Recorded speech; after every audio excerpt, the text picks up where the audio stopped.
When you look at where fertility rates are dropping, like in Latin America, for example, also in the United States, all over the place, what you're really seeing an end to is unplanned, often unwanted, and poorly resourced teen pregnancies.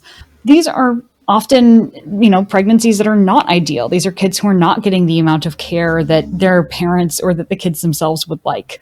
So we don't necessarily see it as, oh, well, we better go back to that. We better go back to removing access to birth control and, a bunch of people getting pregnant without wanting to. But what we do have to do is build a society in which people, when they're ready, and hopefully earlier, so like a society that makes people ready earlier, do have kids and are excited to have kids. And right now we don't live in a society that celebrates parenthood, that encourages parenthood, that facilitates parenthood. You're not getting rewarded for that. People contextualize it as a loss of autonomy, of fun, of sleep.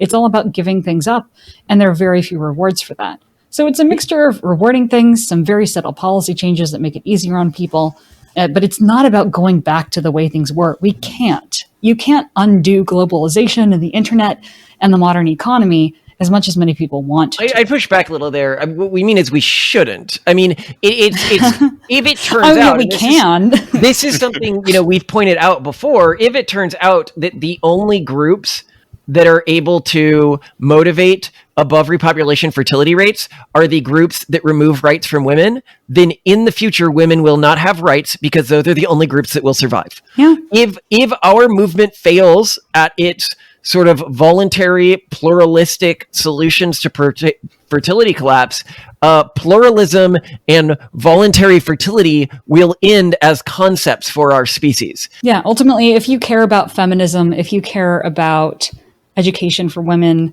or any sort of female empowerment, if you care about reproductive rights, you should care about demographic collapse and prenatalism, whether or not you like the idea of having kids personally.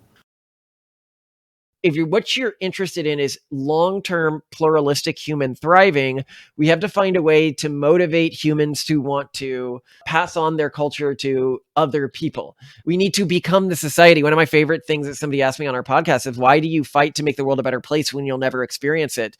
And I'm like, that has become like a sane thing for a person to say and not expect to be ridiculed for saying it is so like the antithesis of that old, whatever those are called, like a society prospers when people plant trees that they won't live under.